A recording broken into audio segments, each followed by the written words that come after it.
ಸ್ನೇಹಿತರೆ, ಕರ್ನಾಟಕ ನ್ಯೂಸ್ ಡಿಜಿಟಲ್ಗೆ ಸ್ವಾಗತ. ನಾನು ನಿಮ್ಮ ಲೋಹಿತ್ ಕುಮಾರ್.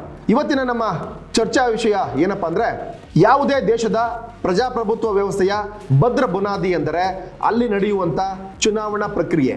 ಪ್ರಜಾಪ್ರಭುತ್ವ ವ್ಯವಸ್ಥೆಯ ಭದ್ರ ಬುನಾದಿ ಅಂದರೆ ಶುದ್ಧ ಹಾಗೂ ನ್ಯಾಯಸಮ್ಮತ ಚುನಾವಣಾ ಪ್ರಕ್ರಿಯೆಯನ್ನ ಕೈಗೊಳ್ಳೋದು.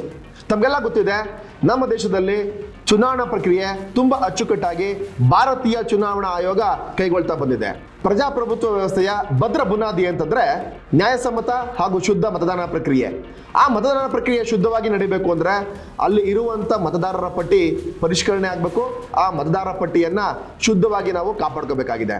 ಆ ನಿಟ್ಟಿನಲ್ಲಿ ಇಂದು ಭಾರತೀಯ ಚುನಾವಣಾ ಆಯೋಗ ಕೈಗೊಂಡಿರುವ ಪ್ರಕ್ರಿಯೆ ಹೆಸರೇ SIR, ಸ್ಪೆಷಲ್ ಇಂಟೆನ್ಸಿವ್ ರಿವಿಷನ್. ಅಂದ್ರೆ ಇವತ್ತಿನ ಮತದಾರರ ಪಟ್ಟಿ ಅಂದ್ರೆ ಭಾರತ ದೇಶದ ಮತದಾರರ ಪಟ್ಟಿಯಲ್ಲಿ ಇರ್ತಕ್ಕಂಥ ಎಲ್ಲ ಮತದಾರರನ್ನ ಒಮ್ಮೆ ಪರಿಷ್ಕರಣೆ ಮಾಡಲಿಕ್ಕೆ ಕೈಗೊಂಡಿರುವ ಕಾರ್ಯದ ಹೆಸರೇ ವಿಶೇಷ ತೀವ್ರ ಪರಿಷ್ಕರಣೆ, ಅಂದ್ರೆ SIR ಅಂತೇಳಿ ಇದನ್ನ ನಾವು ಕರಿತೀವಿ. ಇದರ ಪ್ರಕ್ರಿಯೆ ಹೇಗಿರುತ್ತೆ, ಯಾವ ರೀತಿಯ ಪರಿಷ್ಕರಣೆ ಆಗ್ತಾ ಇದೆ, ಇಡೀ ದೇಶವ್ಯಾಪಿ ಚರ್ಚೆ ಆಗ್ತಾ ಇರುವಂತಹ ಈ SIR, ಯಾವ ರೀತಿಯ ದೇಶವ್ಯಾಪಿ ಚರ್ಚೆ ಆಗ್ತಾ ಇರುವಂತಹ SIR ಯಾವ ರೀತಿಯಲ್ಲಿ ಕಾರ್ಯರೂಪಕ್ಕೆ ಬರ್ತಾ ಇದೆ ಮತ್ತು ಅದು ಚುನಾವಣಾ ಪ್ರಕ್ರಿಯೆಗಳನ್ನ ಸ್ವಚ್ಛವಾಗಿ ಮಾಡಲಿಕ್ಕೆ ಎಷ್ಟರ ಪ್ರಮಾಣವಾಗಿ ಅದು ಸಹಕಾರಿಯಾಗುತ್ತೆ ಅನ್ನೋದನ್ನ ಇವತ್ತಿನ ಎಪಿಸೋಡ್ ನಲ್ಲಿ ಚರ್ಚೆ ಮಾಡೋಣ ಸ್ನೇಹಿತರೆ. ಅದರಲ್ಲಿ ಮುಖ್ಯವಾಗಿ ನಾವು ಗಮನಿಸಬೇಕಾದ ಅಂಶ ಏನಪ್ಪಾ ಅಂದ್ರೆ, ಮೊದಲನೇ ಹಂತವಾಗಿ SIR ಪ್ರಕ್ರಿಯೆಯನ್ನ ಬಿಹಾರ್ ರಾಜ್ಯದಲ್ಲಿ ಘೋಷಣೆ ಮಾಡಲಾಯಿತು. ಯಾವಾಗ ಭಾರತೀಯ ಚುನಾವಣಾ ಆಯೋಗ ಈ ಪ್ರಕ್ರಿಯೆ SIR ಪ್ರಕ್ರಿಯೆಯನ್ನ ಬಿಹಾರದಲ್ಲಿ ಘೋಷಣೆ ಮಾಡ್ತೋ, ಅಲ್ಲಿ ಇರ್ತಕ್ಕಂಥ ವಿರೋಧ ಪಕ್ಷಗಳು ಒಕ್ಕೊರನಿಂದ ಅದನ್ನ ವಿರೋಧ ಮಾಡಿದ್ರು. SIR ನಾವಿಲ್ಲಿ ಯಾವುದೇ ಕಾರಣಕ್ಕೂ ಮಾಡ್ಲಿಕ್ಕೆ ಬಿಡೋದಿಲ್ಲ, SIR ಆಗೋದು ಸರಿಯಲ್ಲ ಅನ್ನೋ ವಿಚಾರವನ್ನು ಮುಂದಿಟ್ಕೊಂಡು ಸುಪ್ರೀಂ ಕೋರ್ಟ್ ಮೆಟ್ಟನ್ನು ಕೂಡ ಏರ್ತಾರೆ. ಆದ್ರೆ ನ್ಯಾಯಾಂಗ ವ್ಯವಸ್ಥೆಯ ಪರಮೋಚ್ಚ ವ್ಯವಸ್ಥೆದಂತ ನಮ್ಮ ಸುಪ್ರೀಂ ಕೋರ್ಟ್ ಹೇಳಿದ ಒಂದೇ ಮಾತು, SIR ದೇಶಕ್ಕೆ ಮಾರಕ ಅಲ್ಲ, ದೇಶಕ್ಕೆ ಅನುಕೂಲಕರವಾದಂಥ ಪ್ರಕ್ರಿಯೆ ಆಗಿರೋದ್ರಿಂದ SIR ನಡಿಬೇಕು ಅಂತೇಳಿ ಸುಪ್ರೀಂ ಕೋರ್ಟ್ ಆದೇಶವನ್ನು ಮಾಡ್ತದೆ. ಅದಾದ ನಂತರ ತಮಗೆಲ್ಲ ಗೊತ್ತಿದೆ, ಒಟ್ಟು 68 ಲಕ್ಷಕ್ಕೂ ಹೆಚ್ಚು ಜನ ಬಿಹಾರ್ನ ಮತದಾರರ ಪಟ್ಟಿಯಿಂದ ಕೈ ಬಿಡಲ್ಪಡ್ತಾರೆ. ತಾವೆಲ್ಲ ಗಮನಿಸಬೇಕು ಈ ಅಂಶವನ್ನ. 7,60,00,000 ಒಟ್ಟು ಇರ್ತಕ್ಕಂಥ ಮತದಾರರ ಸಂಖ್ಯೆ ಬಿಹಾರದಲ್ಲಿ. ಆದ್ರೆ 68 ಲಕ್ಷ ಅಂದ್ರೆ ಸರಿಸುಮಾರು 6% ವೋಟರ್ಗಳು ವೋಟರ್ ಲಿಸ್ಟ್ ಇಂದ ಕೈ ಬಿಡಲ್ಪಡ್ತಾರೆ. ಅಂದ್ರೆ ತಾವೆಲ್ಲ ಅಸ್ಯೂಮ್ ಮಾಡ್ಕೋಬೇಕು, ನಾವೆಲ್ಲ ಈಗ ತಿಳ್ಕೋಬೇಕಾಗಿದೆ, ಇರುವಂತ ಮತದಾರರ ಪಟ್ಟಿಯಲ್ಲಿ ಇದ್ದಂತ ಮತದಾರರು ಫೇಕ್ ಬೋಗಸ್ ಮತದಾರರನ್ನ ತೆಗೆಯಲ್ಪಟ್ಟಿದೆ. ಅದಲ್ದೇ 21 ಲಕ್ಷ ಹೊಸ ಮತದಾರರನ್ನ ಪಟ್ಟಿಗೆ ಸೇರ್ಪಡೆ ಮಾಡಿದ್ದಾರೆ. ತಮಗೆಲ್ಲ ಗೊತ್ತು, ಯಾವುದೇ ಮತದಾನ ಪ್ರಕ್ರಿಯೆ ಅಥವಾ ಚುನಾವಣಾ ಪ್ರಕ್ರಿಯೆ ಪ್ರಾರಂಭಗೊಳ್ಳಿಕ್ಕಿಂತ ಮುಂಚೆ ಚುನಾವಣಾ ಆಯೋಗ ಮತಪಟ್ಟಿಯನ್ನು ಪರಿಷ್ಕರಣೆ ಮಾಡ್ತದೆ. ಅದಾದ ನಂತರ ಕರಡು ಮತಪಟ್ಟಿ ಪರಿಷ್ಕರಣೆ ಆದ ನಂತರ ಒಂದು ದಿನಾಂಕವನ್ನು ನಿಗದಿಪಡಿಸಿ ಕರಡು ಪಟ್ಟಿಯನ್ನು ಬಿಡುಗಡೆ ಮಾಡ್ತದೆ. ಆ ಪಟ್ಟಿಯಲ್ಲಿ ತಮ್ಮ ಹೆಸರು ಇಲ್ಲ ಅಂತಂದ್ರೆ, ಅರ್ಹ ಮತದಾರರು ಆ ಪಟ್ಟಿಯಿಂದ ಹೊರಗುಳಿದಿದ್ರೆ ಆ ಅರ್ಹ ಮತದಾರರು ಮತ್ತೆ ಹೋಗಿ ಅಪ್ಲಿಕೇಶನ್ಗಳನ್ನ ಕೊಡೋದ್ರ ಮುಖಾಂತರ ಈ ಪ್ರಕ್ರಿಯೆಯನ್ನ ಆಡ್ ಮಾಡ್ಕೋತಾರೆ. ಅಂದ್ರೆ ಅರ್ಹ ಮತದಾರರು ಮತ್ತೆ ಪಟ್ಟಿಗೆ ಸೇರ್ಕೊಳ್ಳಿಕ್ಕೆ ಅವಕಾಶ ಇದೆ. ಹಾಗಾಗಿ SIR ಅನ್ನೋ ಒಂದು ಅದ್ಭುತವಾದ ಪ್ರಕ್ರಿಯೆಯನ್ನ ಇವತ್ತು ಭಾರತೀಯ ಚುನಾವಣಾ ಆಯೋಗ ಕೈಗೊಂಡಿದೆ. ಈ SIR ಪ್ರಕ್ರಿಯೆ ಬಿಹಾರ್ ಚುನಾವಣೆಯಲ್ಲಿ ದೊಡ್ಡ ಬಿರುಗಾಳಿಯನ್ನೇ ಎಬ್ಬಿಸ್ತು. ಯಾವಾಗ ಸುಪ್ರೀಂ ಕೋರ್ಟ್ SIR ಮಾಡೋದು ಸರಿ ಅಂತ ಹೇಳ್ತೋ, ಆ ನಿಟ್ಟಿನಲ್ಲಿ ಭಾರತೀಯ ಚುನಾವಣಾ ಆಯೋಗ BLOಗಳ ಮುಖಾಂತರ ಅಂದ್ರೆ ಬ್ಲಾಕ್ ಲೆವೆಲ್ ಆಫೀಸರ್ಗಳ ಮುಖಾಂತರ ಮನೆ ಮನೆಗೆ ತೆರಳಿ ಪರಿಷ್ಕರಣೆ ಮಾಡೋದ್ರ ಮುಖಾಂತರ ಯಾವ ಮತದಾರರು ಅರ್ಹ ಮತದಾರರು, ಯಾವ ಮತದಾರರು ಪೌರತ್ವವನ್ನು ಹೊಂದಿದ್ದಾರೆ, ಯಾವ ಮತದಾರರಲ್ಲಿ 12 ಡಾಕ್ಯುಮೆಂಟ್ಗಳನ್ನ ಭಾರತೀಯ ಚುನಾವಣಾ ಆಯೋಗ ನಮೂದು ಮಾಡಿತ್ತು, ಆ 12 ಆಧಾರ್ ಕಾರ್ಡ್ ಇರ್ಬೋದು, ವೋಟರ್ ಐಡಿ ಇರ್ಬೋದು, ಪಾಸ್ಪೋರ್ಟ್ ಇರ್ಬೋದು, ಅಥವಾ ಸ್ಕೂಲ್ ಲಿವಿಂಗ್ ಸರ್ಟಿಫಿಕೇಟ್ ಇರ್ಬೋದು, ಈ ರೀತಿಯಾಗಿ 12 ದಾಖಲಾತಿಗಳನ್ನ ಚುನಾವಣಾ ಆಯೋಗ ಕೇಳಿತ್ತು. ಅದರಲ್ಲಿ ಯಾವುದಾದ್ರೂ ಒಂದು ದಾಖಲಾತಿಯನ್ನು ಕೊಟ್ಟರೆ ಅವರು ಅರ್ಹ ಮತದಾರರಾಗ್ತಾರೆ, ಅವರು ಅರ್ಹ ನಮ್ಮ ದೇಶದ ಪೌರತ್ವ ಹೊಂದಿರೋರಾಗ್ತಾರೆ. ಅವರಿಗೆ 18 ವರ್ಷ ತುಂಬಿರುವ ಪ್ರತಿಯೊಬ್ಬರು ಕೂಡ ಚುನಾವಣೆಯಿಂದ ಹೊರಗುಳಿಬಾರ್ದು. ತಮಗೆಲ್ಲ ಗೊತ್ತಿದೆ, ಯಾವೊಬ್ಬ ಅರ್ಹ ಮತದಾರನು ಕೂಡ ಚುನಾವಣಾ ಪ್ರಕ್ರಿಯೆಯಿಂದ ಹೊರಗುಳಿಬಾರ್ದು. ಯಾಕೆಂದ್ರೆ ಇವತ್ತಿನ ವ್ಯವಸ್ಥೆ ತಮಗೆಲ್ಲ ಗೊತ್ತು, ಪ್ರಜಾಪ್ರಭುತ್ವ ವ್ಯವಸ್ಥೆಯಲ್ಲಿ ಪ್ರಜೆನೇ ರಾಜರನ್ನ ಆಯ್ಕೆ ಮಾಡುವಂತ ಪ್ರಕ್ರಿಯೆ ಅದು ಈ ಪ್ರಜಾಪ್ರಭುತ್ವ ವ್ಯವಸ್ಥೆಯಲ್ಲಿ ಮಾತ್ರ. ಒಬ್ಬ ಮತದಾರ ಕೂಡ ಚುನಾವಣೆಯಿಂದ ಹೊರಗುಳಿದ್ರೆ ಅದರ ಪರಿಣಾಮ ನೇರವಾಗಿ ಫಲಿತಾಂಶ ಮೇಲೆ ಬೀರ್ತದೆ. ಹಾಗಾಗಿ ಯಾವೊಬ್ಬ ಅರ್ಹ ಮತದಾರರು ಕೂಡ ಚುನಾವಣಾ ಪ್ರಕ್ರಿಯೆಯಿಂದ ದೂರ ಉಳಿಬಾರ್ದು. ಜೊತೆಗೆ ಬೋಗಸ್ ಮತದಾರರು ಕೂಡ ಆ ಮತದಾರರ ಪಟ್ಟಿಯಿಂದ ಹೊರಗುಳಿಬೇಕು ಅನ್ನೋದು ಚುನಾವಣಾ ಆಯೋಗದ ಧ್ಯೇಯವಾಗಿರ್ತದೆ. ಆ ಧ್ಯೇಯವನ್ನು ಮುಂದಿಟ್ಕೊಂಡು ನಡೆಸಿದಂಥ SIR ಪ್ರಕ್ರಿಯೆ ಮೊದಲನೇ ಹಂತದಲ್ಲಿ ಬಿಹಾರದಲ್ಲಿ ತುಂಬಾ ಯಶಸ್ಸನ್ನು ಕೂಡ ಕಾಣ್ತದೆ. 68 ಲಕ್ಷ, ನಾನು ಆಗ್ಲೇ ಹೇಳಿದಾಗೆ 68 ಲಕ್ಷ ಮತದಾರರ ಪಟ್ಟಿಯಿಂದ ಹೊರಗುಳಿತಾರೆ. ಅದರಲ್ಲಿ 21 ಲಕ್ಷ ಮರು ಸೇರ್ಪಡೆ ಆಗ್ತಾರೆ, ಹೊಸದಾಗಿ ಸೇರ್ಪಡೆ ಆಗ್ತಾರೆ. ಅದನ್ನ ನಾವು ಪರಿಗಣನೆ ಮಾಡಿದ್ರೆ ಒಟ್ಟಾರೆ 6% ಮತದಾರರ ಪಟ್ಟಿಯಿಂದ ಬಿಹಾರದಲ್ಲಿ ಹೊರಗುಳಿತಾರೆ. ಅದು ಎಷ್ಟರ ಪ್ರಮಾಣದಲ್ಲಿ ಆ ಚುನಾವಣೆಯ ಫಲಿತಾಂಶದ ಮೇಲೆ ಪ್ರಭಾವ ಬೀರ್ತು ಅಂತೇಳಿ ತಮ್ಮೆಲ್ಲರ ಮುಂದೆ ಈಗ ಆಲ್ರೆಡಿ ಜಗಜ್ಜಾಹೀರಾಗಿದೆ.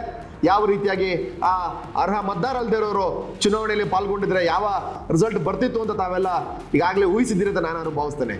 ಹಾಗೆ ಇದರ ಮುಂದುವರೆದ ಭಾಗವಾಗಿ ಭಾರತೀಯ ಚುನಾವಣಾ ಆಯೋಗ 12 ರಾಜ್ಯಗಳಲ್ಲಿ ಅಂದ್ರೆ 9 ರಾಜ್ಯಗಳು ಮತ್ತು 3 ಕೇಂದ್ರಾಡಳಿತ ಪ್ರದೇಶಗಳಲ್ಲಿ ಇದನ್ನ ಜಾರಿಗೆ ತರ್ತದೆ. ಅದಕ್ಕೆ ಒಂದು ನಿಗದಿತ ಸಮಯವನ್ನು ಕೂಡ ಕೊಡ್ತಾರೆ. ಏನಪ್ಪಾ ಅಂದ್ರೆ ಡಿಸೆಂಬರ್ 9ಕ್ಕೆ ಕರಡು ಪಟ್ಟಿಯನ್ನು ಬಿಡುಗಡೆ ಮಾಡಬೇಕು. ಅದಾದ ನಂತರ ಅಂತಿಮ ಮತದಾರರ ಪಟ್ಟಿಯನ್ನ ಫೆಬ್ರವರಿ 7ರಿಂದ ಫೆಬ್ರವರಿ 14ರ ಒಳಗೆ ಅಂದ್ರೆ 2026 ಫೆಬ್ರವರಿ 10 ಅಥವಾ 14ರ ಒಳಗಡೆ ಅಂತಿಮ ಮತದಾರರ ಪಟ್ಟಿಯನ್ನು ನಾವು ಬಿಡುಗಡೆ ಮಾಡ್ತೀವಿ ಅಂತೇಳಿ ಘಂಟಾಘೋಷವಾಗಿ ಚುನಾವಣಾ ಆಯೋಗ ಹೇಳಿದೆ. ಅದನ್ನ ನಾವು ನೋಡೋದಾದ್ರೆ ಒಟ್ಟು 12 ರಾಜ್ಯಗಳು ಅಂತ ಹೇಳಿದ್ವಿ. SIR 2ನೇ ಹಂತದಲ್ಲಿ ಚಾಲ್ತಿಯಲ್ಲಿರುವ ರಾಜ್ಯಗಳು ಯಾವುವು ಅಂದ್ರೆ ಮಧ್ಯಪ್ರದೇಶ್, ಛತ್ತೀಸ್ಗಢ, ಬಿಹಾರ್, ಗುಜರಾತ್, ಉತ್ತರ ಪ್ರದೇಶ್, ಗೋವಾ, ಕೇರಳ ಹಾಗೂ ತಮಿಳುನಾಡು. ಇಷ್ಟು ರಾಜ್ಯಗಳಲ್ಲಿ ಮತ್ತೆ ಯೂನಿಯನ್ ಟೆರಿಟರಿ ಅಂತ ಹೇಳ್ತೀವಿ ಕೇಂದ್ರಾಡಳಿತ ಪ್ರದೇಶಗಳು, ಅದು 3. ಯಾವುದು? ಪುದುಚೇರಿ, ಅಂಡಮಾನ್ ನಿಕೋಬಾರ್ ಹಾಗೂ ಲಕ್ಷದ್ವೀಪ.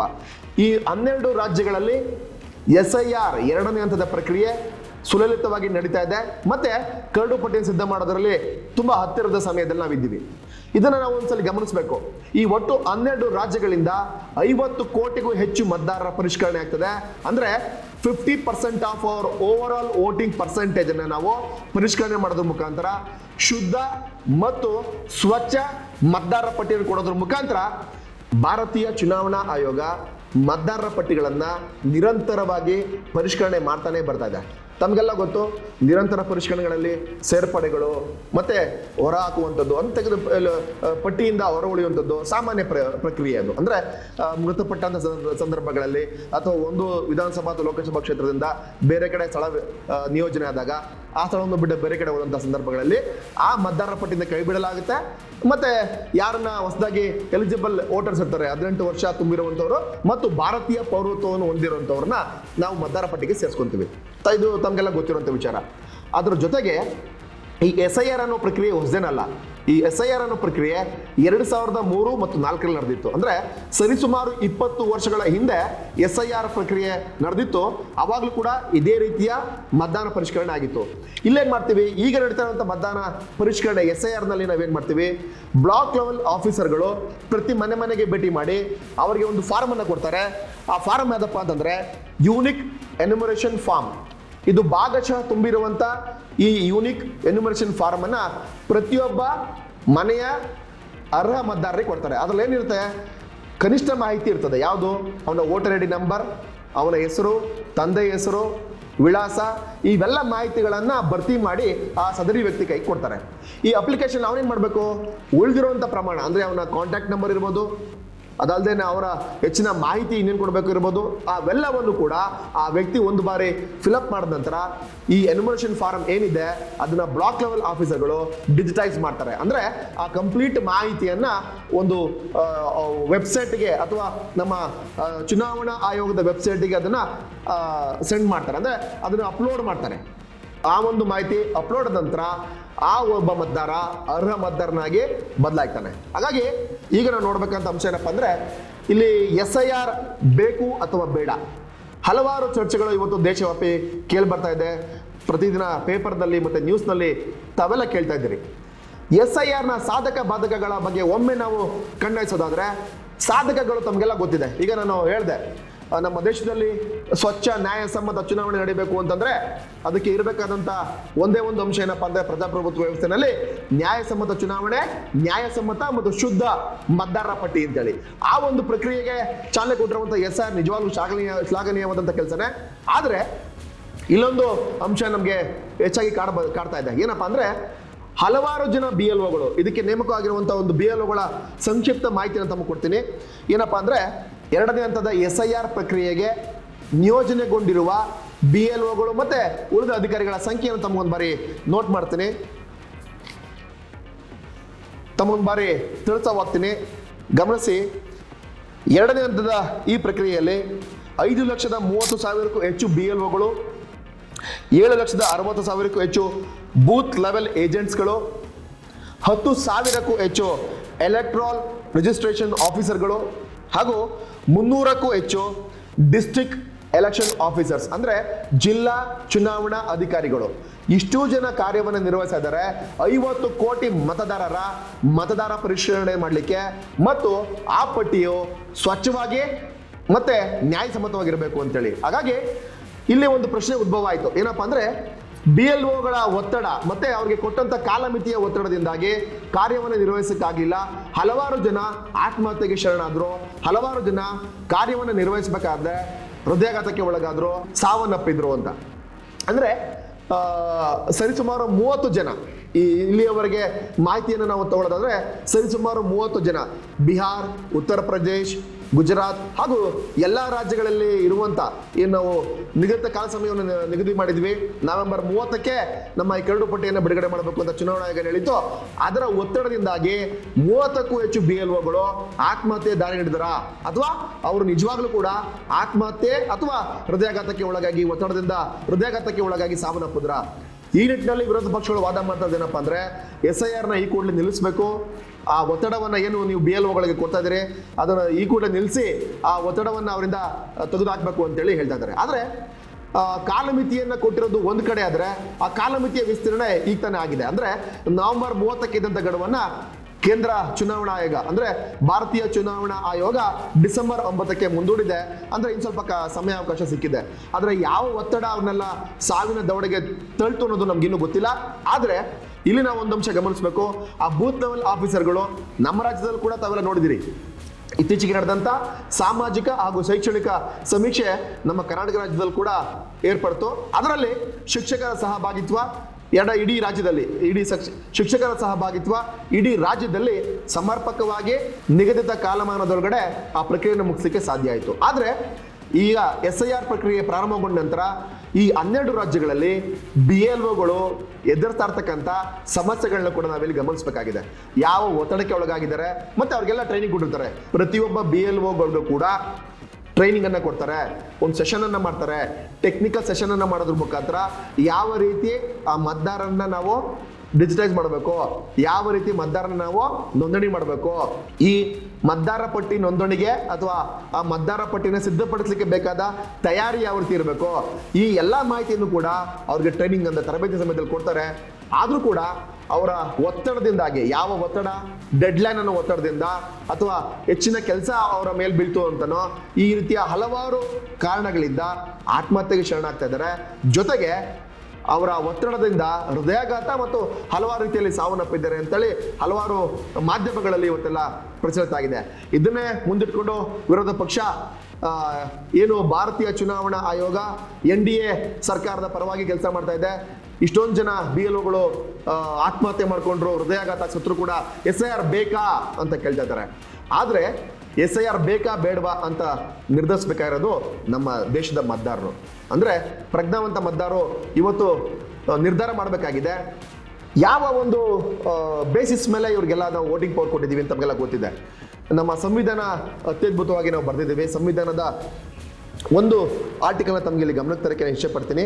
ನಮ್ಮ ಭಾರತೀಯ ಸಂವಿಧಾನದಲ್ಲಿರುವ ಆರ್ಟಿಕಲ್ 326ರ ಸೆಕ್ಷನ್ 21ರ ಪ್ರಕಾರ ಮತ್ತು ರೆಪ್ರೆಸೆಂಟೇಷನ್ ಆಫ್ ಪೀಪಲ್ ಆಕ್ಟ್ 1950 ಅಂದ್ರೆ ಇವೆರಡು ಏನು ಹೇಳುತ್ತಪ್ಪ ಅಂದ್ರೆ ಒಬ್ಬ ಭಾರತೀಯ ಪೌರತ್ವವನ್ನು ಹೊಂದಿದ್ರೆ ಹಾಗೂ ಅವನು ಚುನಾವಣೆ ಪ್ರಕ್ರಿಯೆಯಲ್ಲಿ ಪಾಲ್ಗೊಳ್ಳಿಕ್ಕೆ ಬೇಕಾಗಿರುವಂಥ ಕನಿಷ್ಠ ಏಜ್ ಅವನಿಗಾಗಿದ್ರೆ ಅಂದ್ರೆ ವಯೋಮಾನ ಅವನಿಗೆ ತುಂಬಿದ್ರೆ ಅವನು ಒಬ್ಬ ನಮ್ಮ ದೇಶದ ಅರ್ಹ ಮತದಾರನಾಗ್ತಾನೆ. ತಮಗೆಲ್ಲ ಗೊತ್ತಿದೆ, ಇತ್ತೀಚೆಗೆ ನಾವು ಒಂದು ಸುದ್ದಿಯನ್ನು ಕೇಳಿದ್ವಿ. ಪಶ್ಚಿಮ ಬಂಗಾಳದಲ್ಲಿ ಒಂದೇ ದಿನ ಒಂದೇ ಕೋಮಿನ 1200 ಜನ ವಲಸೆ ಹೋಗ್ತಾರೆ ಪಶ್ಚಿಮ ಬಂಗಾಳದಿಂದ ಬಾಂಗ್ಲಾದೇಶಕ್ಕೆ. ತಾವು ತಿಳ್ಕೊಂಡಿರ್ಬೇಕು ಯಾರವರು ಅಂತ. ಯಾಕೆಂದ್ರೆ ಈ ಪ್ರಕ್ರಿಯೆ ಪ್ರಾರಂಭ ಆದ ನಂತರ ಹಲವಾರು ಜನರ ಮನಸ್ಸಲ್ಲಿ ತಳಮಳ ಶುರುವಾಗಿದೆ. ಯಾರು ಇವರನ್ನ ಪೋಷಣೆ ಮಾಡ್ಕೊಳ್ತಾ ಬಂದಿದ್ರು, ಯಾರು ಬೋಗಸ್ ವೋಟರ್ಗಳನ್ನ ಪೋಷಣೆ ಮಾಡ್ತಾ ಅವ್ರಿಗೆ ನೀರೇಡ್ತಾ ಬಂದಿದ್ರು, ಅವರೆಲ್ಲರಿಗೂ ಕೂಡ ಮನಸ್ಸಲ್ಲಿ ತಳಮಳ ಶುರುವಾಗಿದೆ. ಎಲ್ಲಪ್ಪ ನಮ್ಮ ವೋಟರ್ಸ್ಗಳು ಅಂತ. ಈ ಒಂದು ದೇಶದ ಭದ್ರತೆಗೆ ಅಪಾಯಕಾರಿಯಾಗಿರುವಂತ ಈ ಒಂದು ಮತದಾರಗಳನ್ನ ನೀವು ತೆಗೆದಾಕ್ಬೇಕಾದ್ರೆ ನಿಜವಾದಂತ ಕೆಲಸ ಇವತ್ತು ಆಗ್ತಾ ಇರ್ತಕ್ಕಂಥ ಕೆಲಸ ನಿಜವಾಗ್ಲೂ ಶ್ಲಾಘನೀಯ. ಆದ್ರೆ ನಾವೆಲ್ಲ ಇಲ್ಲಿ ಗಮನಿಸಬೇಕಾದ ಅಂಶ, ಈಗ ಹೇಳಿದೆ 1200 ಜನ ಒಂದೇ ದಿನ ಪಲಾಯನ ಮಾಡ್ತಾರೆ. ಇಲ್ಲಿಂದ ಪಶ್ಚಿಮ ಬಂಗಾಳದಿಂದ ಬಾಂಗ್ಲಾದೇಶಕ್ಕೆ. ಅಂದ್ರೆ ನಾವಿಲ್ಲಿ ನೋಡ್ಬೇಕಾದ ಅಂಶ ಏನಪ್ಪಾ ಅಂದ್ರೆ, ಪೌರತ್ವ ಹೊಂದಿಲ್ಲ, ಅವರು ಅಕ್ರಮ ನುಸುಳುವಿಕೆಯಿಂದ ದೇಶದೊಳಗೆ ಬಂದಿದ್ದಾರೆ, ಭಾರತ ದೇಶಕ್ಕೆ ಮಾರಕ ಆಗುವಂತ ಕೆಲಸವನ್ನ ಮಾಡ್ಲಿಕ್ಕೆ ಸಿದ್ಧಿರ್ತಾರೆ. ನಮ್ಮ ಹತ್ರ ಅವ್ರು ಯಾವುದೇ ಪ್ರೂಫ್ ಇಲ್ಲ, ಪಾಸ್ಪೋರ್ಟ್ ಇರಲ್ಲ, ವೀಸಾ ಇರಲ್ಲ. ಅಷ್ಟಿದ್ರೂ ಕೂಡ ಅವರು ಯಾವುದೋ ಒಂದು ಬೋಗಸ್ ರೀತಿಯಲ್ಲಿ ಮತದಾರರ ಪಟ್ಟಿಯಲ್ಲಿ ನೋಂದಣಿ ಮಾಡಿಸ್ಕೊಂಡಿರ್ತಾರೆ. ಈಗ ನಮ್ಮ 1950 ಏನು ಆಕ್ಟ್ ಹೇಳ್ತದೆ, ರೆಪ್ರೆಸೆಂಟೇಷನ್ ಆಫ್ ಪೀಪಲ್ ಆಕ್ಟ್ 1950 ಏನ್ ಹೇಳ್ತದೆ, ಯಾವುದೇ ಭಾರತೀಯ ಪ್ರಜೆ ಮತ್ತೆ ವೋಟಿಂಗ್ ಪವರ್ ಇರುವಂತ ಅಂದ್ರೆ ಕನಿಷ್ಠ ವಯೋಮಾನ 18 ವರ್ಷ ಇರತಕ್ಕಂಥವ್ರು ನಮ್ಮ ವೋಟರ್ ಲಿಸ್ಟ್ಗೆ ಸೇರಿಸ್ಕೊಳ್ಳಿಕ್ಕೆ ಅವಕಾಶ ಇದೆ ಅಂತ ಹೇಳ್ತದೆ. ಹಾಗೆ ಒಂದೇ ದಿನ 1200 ಜನ ಪಶ್ಚಿಮ ಬಂಗಾಳದ ಕಾಲ್ ಕೇಳ್ತಾರೆ ಅಂತಂದ್ರೆ ತಾವು ಗಮನಿಸಿರಬೇಕು ಅಂಶವನ್ನ. 68 ಲಕ್ಷ ಜನ ಬಿಹಾರದಲ್ಲಿ ಒಂದೇ ಒಂದು ರಾಜ್ಯದಲ್ಲಿ ಕೈ ಬಿಡ್ತಾರೆ ವೋಟರ್ ಲಿಸ್ಟ್ ಅಲ್ಲಿ ಅಂತಂದ್ರೆ, ಇನ್ನು 12 ರಾಜ್ಯಗಳಲ್ಲಿ ನಡೆದಿರತಕ್ಕಂಥ ಪ್ರಕ್ರಿಯೆಯಲ್ಲಿ ಎಷ್ಟು ಲಕ್ಷ ಜನ ಹೊರಗುಳಿಬಹುದು. ಅಂದ್ರೆ ಅರ್ಹ ಮತದಾರರನ್ನ ಮತದಾನಕ್ಕೆ ಅವಕಾಶ ಮಾಡಿಕೊಟ್ಟು ಅನರ್ಹ ಮತದಾರರು ಮತ್ತು ಯಾರು ಪೌರತ್ವವನ್ನು ಹೊಂದಿಲ್ವೋ ಅವ್ರನ್ನ ಈ ಕೂಡಲೇ ದೇಶದಿಂದ ಹೊರಗಾಕೋ ಕೆಲಸವನ್ನ ಚುನಾವಣಾ ಆಯೋಗ ಮಾಡ್ತಾ ಇದೆ. ಆ ಕೆಲಸವನ್ನು ನಾವು ಬೆಂದಾಡಬೇಕಾದ ಕೆಲಸವನ್ನು ಇವತ್ತು ಮಾಡಬೇಕಾಗಿದೆ. 2024ರಲ್ಲಿ ಭಾರತೀಯ ಚುನಾವಣಾ ಆಯೋಗ ಒಂದು ಹೇಳಿಕೆಯನ್ನು ಕೊಟ್ಟಿತ್ತು. ಏನಪ್ಪಾ ಅಂದ್ರೆ, ಇಡೀ ದೇಶದಲ್ಲಿ 2 ಕೋಟಿಗೂ ಅಧಿಕ ಬೋಗಸ್ ವೋಟರ್ಸ್ ಅಂದ್ರೆ ನಕಲಿ ಮತದಾರರು ಇದ್ದಾರೆ ಅಂತೇಳಿ. ಅಂದ್ರೆ ಈ ಒಂದು ಬೋಗಸ್ ವೋಟರ್ಸ್ ಇಂದನೇ ನಾವು ಚುನಾವಣೆ ಪ್ರಕ್ರಿಯೆಯಲ್ಲಿ ಸರಿಯಾದ ಅಭ್ಯರ್ಥಿಯನ್ನ ಆಯ್ಕೆ ಮಾಡಲಿಕ್ಕೆ ಆಗ್ತಾ ಇಲ್ಲ. ತಮಗೆಲ್ಲ ಗೊತ್ತಿದೆ, ಜಸ್ಟ್ 1% ಅಥವಾ 2% ಮತದಾನದ ವೇರಿಯೇಷನ್ ಇಂದ ಹಲವಾರು ವಿಧಾನಸಭಾ ಮತ್ತು ಲೋಕಸಭಾ ಕ್ಷೇತ್ರಗಳಲ್ಲಿ ಇವತ್ತು ಜಯವನ್ನು ಹೊಂದಿದ್ದಾರೆ. ಅಂದ್ರೆ ಈ ಒಂದು ಮಾರ್ಜಿನಲ್ ಎರರ್ ಏನಿದೆ, ಅಂದ್ರೆ ಈ ವೋಟರ್ನ ಪರಿಪೂರ್ಣ ಪರಿಷ್ಕರಣೆ ನಾವು ಮಾಡದಿದ್ದರಿಂದ ಇವತ್ತು ನಾವು ನಿಜವಾದ ನಾಯಕರುಗಳನ್ನ, ನಮಗೆ ಬೇಕಾದಂತ ನ್ಯಾಯಸಮ್ಮತವಾಗಿ ಆಯ್ಕೆ ಮಾಡಬೇಕಂತ ನಾಯಕರುಗಳನ್ನ ಆಯ್ಕೆ ಮಾಡಲಿಕ್ಕೆ ನಮಗೆ ಸಾಧ್ಯವಾಗದೇ ಇರೋದ್ರಿಂದ ಈ ಒಂದು ಪ್ರಕ್ರಿಯೆಗೆ 20 ವರ್ಷದ ನಂತರ ಭಾರತೀಯ ಚುನಾವಣಾ ಆಯೋಗ ಚಾಲನೆ ಕೊಟ್ಟಿದೆ. ಈ ಚಾಲನೆ ಕೊಡೋದ್ರ ಮುಖಾಂತರ ದೇಶದಲ್ಲಿ ಇರುವಂತ ಯಾವುದೇ ಅನರ್ಹ ಮತದಾರರು ಪಟ್ಟಿಯಿಂದ ಹೊರಗುಳಿಬೇಕು, ಮತ್ತೆ ಪೌರತ್ವ ಹೊಂದಿರ್ತಕ್ಕಂಥವ್ರು ಅವರ ದೇಶಕ್ಕೆ ಮರಳಿ ತೆರಳಬೇಕು ಅನ್ನೋದರ ಖಡಕ್ ಸೂಚನೆಯನ್ನ ಭಾರತೀಯ ಚುನಾವಣಾ ಆಯೋಗ ಈ ಮೂಲಕ ಕೊಟ್ಟಿದೆ. ಜೊತೆಗೆ ಇಲ್ಲಿ ಇನ್ನೊಂದು ಅಂಶ ಗಮನಿಸಬೇಕು, ಏನಂತಂದ್ರೆ ಮುಂಬರುವ ಅಂದ್ರೆ 2026 ಏಪ್ರಿಲ್ ಮೇ ಹೊತ್ತಿಗೆ 5ರಿಂದ 6 ರಾಜ್ಯಗಳಲ್ಲಿ ವಿಧಾನಸಭಾ ಚುನಾವಣೆ ಏರ್ಪಡ್ತಾ ಇದೆ. ಅಂದ್ರೆ ಯಾವುದೇ ರಾಜ್ಯಗಳು, ಪುದುಚೇರಿ ಇರ್ಬೋದು, ತಮಿಳುನಾಡು, ಪಶ್ಚಿಮ ಬಂಗಾಳ ಇರ್ಬೋದು, ಅಸ್ಸಾಂ ಇರ್ಬೋದು, ಈ ಕೇರಳ ಇರ್ಬೋದು, ಈ ಎಲ್ಲ ರಾಜ್ಯಗಳಲ್ಲೂ ಕೂಡ ಏನಿಗೆ SIR 2ನೇ ಹಂತದಲ್ಲಿ ಪ್ರಗತಿಯಲ್ಲಿದೆ. ಅಸ್ಸಾಂ ಒಂದು ರಾಜ್ಯವನ್ನು ಬಿಟ್ಟು ಉಳಿದ ಎಲ್ಲಾ ರಾಜ್ಯಗಳು ಕೂಡ SIR 2ನೇ ಹಂತದಲ್ಲಿದೆ. ಹಾಗಾಗಿ ನಿಜವಾಗ್ಲೂ ನಾವು ಇವತ್ತು ಒಂದು ಬಾರಿ ಆತ್ಮವಿಮರ್ಶೆಯನ್ನು ಮಾಡ್ಕೋಬೇಕಾಗಿದೆ. ಏನಪ್ಪಾ ಅಂದ್ರೆ, ಈ 12 ರಾಜ್ಯಗಳಲ್ಲಿ ನಡೆದಿರ್ತಕ್ಕಂಥ SIR ಪ್ರಕ್ರಿಯೆಯಲ್ಲಿ ಮುಂಬರುವ ಏಪ್ರಿಲ್ ಮೇ 2026 ಏಪ್ರಿಲ್ ಮೇನಲ್ಲಿ ನಡೆಯುವಂತ ವಿಧಾನಸಭಾ ಸಾರ್ವತ್ರಿಕ ಚುನಾವಣೆಗಳಲ್ಲಿ ತಮಿಳುನಾಡು ಇರ್ಬೋದು, ಪುದುಚೇರಿ ಇರ್ಬೋದು, ಕೇರಳ ಇರ್ಬೋದು, ಪಶ್ಚಿಮ ಬಂಗಾಳ ಇರ್ಬೋದು, ಈ ಎಲ್ಲ ರಾಜ್ಯಗಳಲ್ಲೂ ನ್ಯಾಯಸಮ್ಮತ ಚುನಾವಣೆ ನಡೆಸಲಿಕ್ಕೆ ಭಾರತೀಯ ಚುನಾವಣಾ ಆಯೋಗ ಹೆಜ್ಜೆ ಇಟ್ಟಿದೆ. ಈ ದಿಟ್ಟ ಹೆಜ್ಜೆಗೆ ನಾವೆಲ್ಲರೂ ಕೂಡ ಬೆಂಬಲವಾಗಿ ನಿಲ್ಬೇಕಾದದ್ದು. ಮತ್ತೆ ಭಾರತೀಯ ಪ್ರಜೆಯಾಗಿ, ಭಾರತದ ಪ್ರಜೆ ಆಗಿರ್ತಕ್ಕಂಥವನು, ವೋಟ್ ಮಾಡೋದಕ್ಕೆ ಎಲಿಜಿಬಲ್ ಇರ್ತಕ್ಕಂಥವನು ಮತದಾರ ಪಟ್ಟಿಯಲ್ಲಿ ಉಳಿತಾನೆ, ಯಾರು ಎಲಿಜಿಬಲ್ ಇಲ್ಲ ಅವನು ಮತದಾರ ಪಟ್ಟಿಯಿಂದ ಹೊರಗುಳಿತಾನೆ. ಆ ಪ್ರಕ್ರಿಯೆಗೆ ಚಾಲನೆ ಕೊಟ್ಟಿರುವಂಥದ್ದೇ SIR ಅನ್ನೋ ಒಂದು ಸ್ಪೆಷಲ್ ಇಂಟೆನ್ಸಿವ್ ರಿವಿಷನ್. ಈ ಸ್ಪೆಷಲ್ ಇಂಟೆನ್ಸಿವ್ ರಿವಿಷನ್ ಇವತ್ತಿನ ಮಟ್ಟಿಗೆ ತುಂಬಾ ನಿರ್ಣಾಯಕ ಮತ್ತು ನಿಸ್ಸಂಶಯವಾಗಿ ಒಂದು ಫಲಿತಾಂಶವನ್ನು ಬದಲಾಯಿಸಬಲ್ಲಂತ ಒಂದು ದೊಡ್ಡ ಅಂಶವಾಗಿ ಪರಿಗಣಿಸುತ್ತೆ. ಮತ್ತು ಮುಂಬರುವ ಚುನಾವಣೆಗಳಲ್ಲಿ ಈ ಒಂದು ಅಂಶದಿಂದ ಭಾರತೀಯ ಪ್ರಜೆಗಳು ನಿರ್ಭೀತಿಯಿಂದ ನಿಸ್ಸಂಶಯವಾಗಿ ಮತವನ್ನು ಹಾಕ್ಲಿಕ್ಕೆ ಸಾಧ್ಯ ಆಗುತ್ತೆ ಅಂತೇಳಿ ಚುನಾವಣಾ ಕೈಗೊಂಡಿರೋ ಕೆಲಸವನ್ನ ಇಡೀ ದೇಶವ್ಯಾಪಿ ಜನಗಳು ಗುರುತಿಸಿದ್ದಾರೆ, ಅದನ್ನ ಹೊಗಳ್ತಾ ಇದ್ದಾರೆ. ಸಾಧಕಗಳಿದ್ದಾಗೆ ಬಾಧಕಗಳು ಇದ್ದಾವೆ. ಬಾಧಕಗಳ ಬಗ್ಗೆ ಕೂಡ ಚರ್ಚೆ ಮಾಡಿದ್ದೇನೆ. ಸಾಧಕ ಎಷ್ಟಿದೆಯೋ ಕೆಲವೊಂದಷ್ಟು ಪ್ರಮಾಣದಲ್ಲಿ ಯಾವುದೇ ಒಂದು ಕಾರ್ಯವನ್ನ ನಾವು ನಿರ್ವಹಿಸಬೇಕಾದ್ರೆ ಸಾಧಕ ಬಾಧಕಗಳು ಇದ್ದೇ ಇರ್ತದೆ. ಈಗ BLOಗಳು ಎದುರಿಸ್ತಾ ಇರ್ತಕ್ಕಂಥ ಸಮಸ್ಯೆಗಳನ್ನ ಕೂಡ ಒಂದು ಕಡೆ ನೋಡೋದಾದ್ರೆ, ಅದರ ಜೊತೆಗೆ ದೇಶದ ಭದ್ರತೆ ಮತ್ತು ಆಂತರಿಕ ವ್ಯವಸ್ಥೆಯ ಮೇಲೆ ಆಗಬಹುದಾದಂಥ ದೊಡ್ಡ ಗದಾಪ್ರಹಾರವನ್ನ ಈ ನಿಟ್ಟಿನಲ್ಲಿ ನಿಲ್ಲಿಸೋದಕ್ಕೆ ಸಾಧ್ಯ ಇದೆ. ಅಂದ್ರೆ ಯಾರು ಭಾರತೀಯ ಪ್ರಜೆ ಅಲ್ವೋ, ಯಾರು ಭಾರತೀಯ ಪೌರತ್ವವನ್ನು ಹೊಂದಿಲ್ವೋ ಅವರು ನಮ್ಮ ದೇಶದೊಳಗೆ ಇದ್ದು ನಮ್ಮ ನಾಯಕರುಗಳಿಗೆ ಓಟ್ ಹಾಕ್ತಾರೆ ಅಂದ್ರೆ ಯಾರಿಗೆ ಅವ್ರು ಓಟ್ ಹಾಕ್ಬೋದು ಅಂತ ನಾವು ಒಂದು ಯೋಚನೆ ಮಾಡಬೇಕಾಗಿದೆ. ಅಂದ್ರೆ ಇವತ್ತಿನ ಮತದಾನ ಪ್ರಕ್ರಿಯೆ ಯಾವ ದಿಕ್ಕಿನಲ್ಲಿ ಸಾಗಿದೆ ಅಂದ್ರೆ ಅದನ್ನ ಪೋಷಣೆ ಮಾಡೋದಕ್ಕೆ ಅಂತಲೇ ಹಲವಾರು ಸರ್ಕಾರಗಳು, ಹಲವಾರು ಪಕ್ಷಗಳು ಅವ್ರಿಗೆ ನೀರು ಇಟ್ಕೊಂಡು, ಅವ್ರಿಗೆ ಪಾಲನೆ ಪೋಷಣೆ ಮಾಡ್ಕೊಂಡು ಅವ್ರಿಗೆ ಬೆನ್ನೆಲುಬಾಗಿ ನಿಂತಿದೆ ಇಲ್ಲಿವರೆಗೆ. ಆದ್ರೆ ಅವರೆಲ್ಲ ಒಳಗೊಳಿದ್ರೆ ಎಲ್ಲ ನಾವು ಸೋತ್ಬಿಡ್ತೀವೋ, ಚುನಾವಣೆಯಲ್ಲಿ ನಮ್ಮ ಪಕ್ಷ ಇಲ್ಲಿ ಗೆಲ್ಲೋದಿಲ್ವಾ ಅನ್ನೋ ಒಂದೇ ಒಂದು ಕಾರಣಕ್ಕೋಸ್ಕರ ಭಾರತ ರಾಷ್ಟ್ರದ ಇಡೀ ಭದ್ರತಾ ವ್ಯವಸ್ಥೆಯನ್ನ ಮುಡಿಪಾಗಿಡ್ತಾ ಇದ್ದಾರೆ. ಈ ರಾಜಕೀಯ ಪಕ್ಷಗಳಿಗೆ ನಿಜವಾಗ್ಲೂ ಕೂಡ ಈ ದೇಶದ ಭದ್ರತೆಯ ಬಗ್ಗೆ ಕಿಂಚಿತ್ತು ಕೂಡ ಗಮನ ಇಲ್ಲ, ಕಿಂಚಿತ್ತು ಕೂಡ ಕಾಳಜಿ ಇಲ್ಲ. ಹಾಗಾಗಿ ಈ ಒಂದು ವ್ಯವಸ್ಥೆಯಿಂದ ಯಾರ ಅರ್ಹಮತರು ಯಾರು ಕೂಡ ಹೊರಗುಳಿಯಲ್ಲ. ಇಲ್ಲಿ ಹೊರಗುಳಿತಾರದು ಯಾರಪ್ಪ ಅಂದ್ರೆ ಯಾರು ಭಾರತೀಯ ಪೌರತ್ವನಲ್ವೋ, ಯಾರು ನಮ್ಮ ದೇಶದಲ್ಲಿ ಅವನ ರೆಕಾರ್ಡ್ಸ್ ಇಲ್ವೋ. ತಮ್ಗೆ ಇನ್ನೊಂದು ಅಂಶ ಹೇಳ್ತೀನಿ. ಬಿಹಾರದಲ್ಲಿ ನಡೆದಂತ SIR ಪ್ರಕ್ರಿಯೆಯಲ್ಲಿ 53 ಲಕ್ಷಕ್ಕೂ ಹೆಚ್ಚು ಜನ ಅವ್ರ ಸ್ವಂತ ಮನೆಯಲ್ಲಿ ವಾಸನೆ ಇರಲಿಲ್ಲ. ಅಂದ್ರೆ ಯಾವಾಗ BLOಗಳು ಮನೆ ಮನೆಗೆ ತೆರಳಿ ಅವ್ರಿಗೆ ಮತಪಟ್ಟಿಯ ಪರಿಷ್ಕರಣೆ ಮಾಡೋದಕ್ಕೆ ಪ್ರಾರಂಭ ಮಾಡಿದ್ರು, 53 ಲಕ್ಷ ಜನಗಳು ಅವ್ರು ಹೇಳಿದಂಥ ಸ್ಥಳಗಳಲ್ಲಿ, ಅವ್ರು ಹೇಳಿದಂಥ ವಿಳಾಸದಲ್ಲಿ ಅವ್ರು ಯಾರು ಕೂಡ ಇರಲಿಲ್ಲ. ಅಂದ್ರೆ ನಾವು ಒಂದು ಬಾರಿ ಇದನ್ನ ಇಮ್ಯಾಜಿನ್ ಮಾಡ್ಕೋಬೇಕು. ಅಂದ್ರೆ ಯಾವುದೇ ಮತದಾರ ಆ ಜಾಗದಲ್ಲಿ ಇಲ್ದಿರ್ತಕ್ಕಂಥ ಮತದಾರ, ಆ ಕ್ಷೇತ್ರಕ್ಕೆ ವ್ಯಾಪ್ತಿಗೆ ಒಳಪಡದೇ ಇರ್ತಕ್ಕಂಥವನು, ಆ ಕ್ಷೇತ್ರದಲ್ಲಿರ್ತಕ್ಕಂಥ ಸಮಸ್ಯೆಗಳ ಬಗ್ಗೆ ಅರಿವಿಲ್ಲದೆ ಇರ್ತಕ್ಕಂಥವನು ಆ ಕ್ಷೇತ್ರಕ್ಕೆ ಬಂದು ಮತವನ್ನು ಚಲಾಯಿಸಿದಾಗ ಆ ಮತವು ನಿಜವಾಗ್ಲೂ ಕೂಡ ಸಮರ್ಪಕವಾಗಿ ಸಾಕಾರ ಆದಂಗೆ ಆಗುತ್ತಾ? ನಾವೆಲ್ಲ ಯೋಚನೆ ಮಾಡಬೇಕು. ಅಂದ್ರೆ ಆ ಮತಕ್ಷೇತ್ರದ ವ್ಯಾಪ್ತಿಯೇ ಗೊತ್ತಿಲ್ಲ, ಆ ಮತಕ್ಷೇತ್ರದ ಆಗುಹೋಗುಗಳು ಗೊತ್ತಿಲ್ಲ, ಆ ಮತಕ್ಷೇತ್ರಕ್ಕೆ ಬೇಕಾಗಿರ್ತಕ್ಕಂಥ ಯೋಜನೆಗಳ ಬಗ್ಗೆ ಅವನಿಗೆ ಅರಿವಿಲ್ಲ, ಅಲ್ಲಿರ್ತಕ್ಕಂಥ ನಿರುದ್ಯೋಗ ಸಮಸ್ಯೆಗಳ ಬಗ್ಗೆ ಅರಿವಿಲ್ಲ, ಅಲ್ಲಿರ್ತಕ್ಕಂಥ ರೈತರ ಸಮಸ್ಯೆಗಳ ಬಗ್ಗೆ ಅರಿವಿಲ್ಲ, ಅಲ್ಲಿರ್ತಕ್ಕಂಥ ಮಹಿಳೆಯರ ಬಗ್ಗೆ, ಸಬಲೀಕರಣದ ಬಗ್ಗೆ, ಅವರ ರಕ್ಷಣೆ ಬಗ್ಗೆ ಅವನಿಗೆ ಅರಿವಿರಲ್ಲ. ಅವನಿಗೆ ಒಂದೇ ಅರಿವಿರ್ತದೆ, ಏನೋ ಅವನಿಗೆ ಇದುವರೆಗೆ ಪಾಲನೆ ಪೋಷಣೆ ಮಾಡಿ ಬೆಳೆಸಿರುವಂಥ ಯಾವುದೇ ಪಕ್ಷಗಳಿರ್ಬೋದು, ನಾನು ಈ ಪಕ್ಷ ಆ ಪಕ್ಷ ಅಂತೇಳಿ ಯಾರನ್ನು ಕೂಡ ಬೆಳ್ ಮಾಡಿ ತೋರಿಸಲ್ಲ. ಇಲ್ಲಿ ನಮ್ಮ ದೇಶದ ಭದ್ರತೆ ವಿಚಾರಕ್ಕೆ ಬಂದ್ರೆ ದೇಶ ಮೊದಲು, ಆಮೇಲೆ ಮಿಕ್ಕಿದ್ದು. ಆದ್ರೆ ಈ ನಮ್ಮ ಪೌರತ್ವ ಇಲ್ಲದೆ ಅಂತಕ್ಕಂಥವ್ರನ್ನ ನಮ್ಮ ದೇಶದಲ್ಲಿ ಇಟ್ಕೊಳ್ಳೋದು, ಪಕ್ಕದಲ್ಲಿ ಬಾಂಬ್ ಇಟ್ಕೊಂಡು ನಾವು ಮಲ್ಕೊಂಡಂಗೆ. ಅಂದ್ರೆ ಪಕ್ಕದಲ್ಲೇ ಇರ್ತಾರೆ, ಯಾವತ್ತು ಯಾವ ರೀತಿಯ ವಿಧ್ವಂಸಕ ಕೃತ್ಯಗಳನ್ನ ಮಾಡ್ತಾರೆ ಯಾರಿಗೂ ಅಂದಾಜು ಮಾಡ್ಲಿಕ್ಕೆ ಸಾಧ್ಯ ಇಲ್ಲ. ಇಲ್ಲಿ 2 ರೀತಿಯ ವಿಧ್ವಂಸಕ ಕೃತ್ಯ ಇದೆ. ಒಂದು ವಿಧ್ವಂಸಕ ಕೃತ್ಯ ನೇರವಾಗಿ ಉಗ್ರಗಾಮಿ ಚಟುವಟಿಕೆಗಳಲ್ಲಿ ಭಾಗಿಯಾಗೋದು, ಅದು ಒಂದು.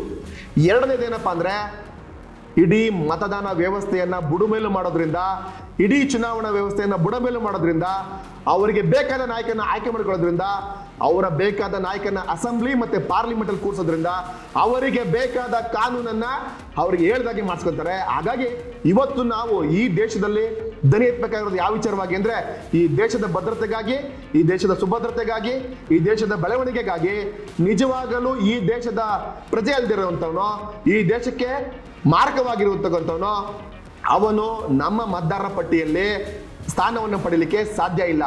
ಇಲ್ಲಿವರೆಗೆ ನಡೆದಂಥ ಪೋಷಣೆಗಳು, ಇಲ್ಲಿವರೆಗೆ ನಡೆದಂಥ ಪಾಲನೆಗಳು, ಅವರಿಗೆ ಬೆಂಬಲವಾಗಿ ನಿಂತ ರಾಜಕೀಯ ಪಕ್ಷಗಳು ಈಗಲಾದರೂ ಒಮ್ಮೆ ಅವರ ಮನಸ್ಸಾಕ್ಷಿಯನ್ನು ಕೇಳ್ಕೋಬೇಕಾಗಿದೆ. ಈ ದೇಶದ ವಿಚಾರ ಅಂತ ಬಂದಾಗ ಚುನಾವಣಾ ವ್ಯವಸ್ಥೆ, ಪ್ರಜಾಪ್ರಭುತ್ವ ವ್ಯವಸ್ಥೆಯಲ್ಲಿ ಚುನಾವಣೆ ಅನ್ನೋದು ಅತಿ ಮುಖ್ಯವಾದ ಅಸ್ತ್ರ.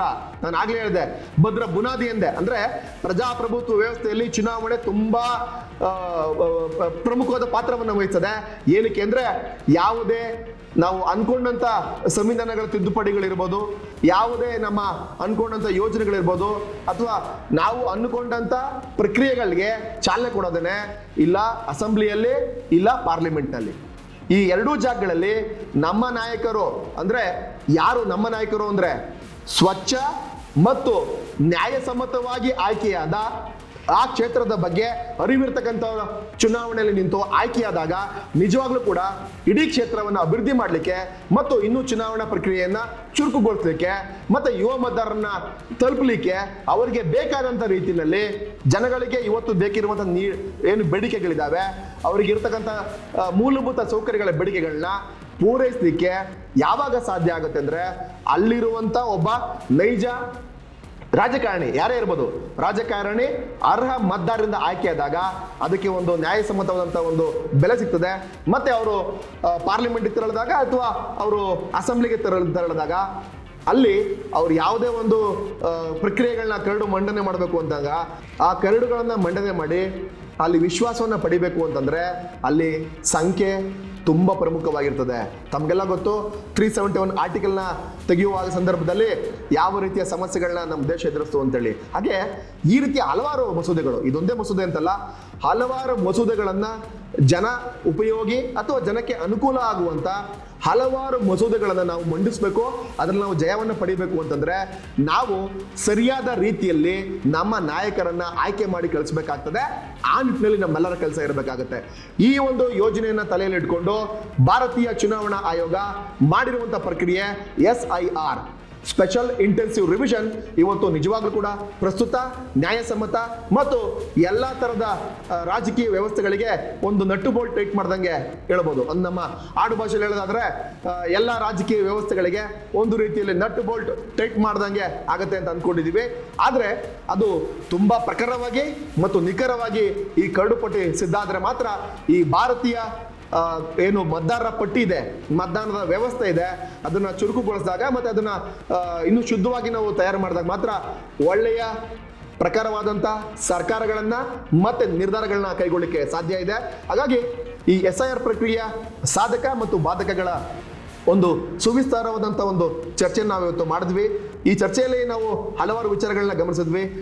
ಮೊದಲನೇ ಹಂತದಲ್ಲಿ ನಡೆದಂಥ ಬಿಹಾರ ನಡೆದಂಥ ಪ್ರಕ್ರಿಯೆ ಏನಾಯಿತು, ಅಲ್ಲಿ ಎದ್ದಂಥ ಬಿರುಗಾಳಿ ಹೇಗಿತ್ತು, ಎರಡನೇ ಹಂತದಲ್ಲಿರ್ತಕ್ಕಂಥ 12 ರಾಜ್ಯಗಳ SIR ಪ್ರಕ್ರಿಯೆ ಹೇಗಿದೆ, ಮತ್ತೆ ಮುಂಬರುವ ಏಪ್ರಿಲ್ ಮೇನಲ್ಲಿ ನಡೀತಕ್ಕಂಥ SIR ಎರಡನೇ ಹಂತದಲ್ಲಿರ್ತಕ್ಕಂಥ ಹಲವಾರು ರಾಜ್ಯಗಳು, ತಮ್ಗೆ ಆಲ್ರೆಡಿ ಹೇಳಿದಾಗೆ ಪಶ್ಚಿಮ ಬಂಗಾಳ, ತಮಿಳುನಾಡು, ಪುದುಚೇರಿ, ಕೇರಳ, ಗೋವಾ, ಈ ಎಲ್ಲ ರಾಜ್ಯಗಳು ಕೂಡ ಆಲ್ರೆಡಿ 2026 ಏಪ್ರಿಲ್ ಮೇಗೆ ಸಾರ್ವತ್ರಿಕ ವಿಧಾನಸಭಾ ಚುನಾವಣೆಗೆ ಸಿದ್ಧವಾಗ್ತಾ ಇದೆ.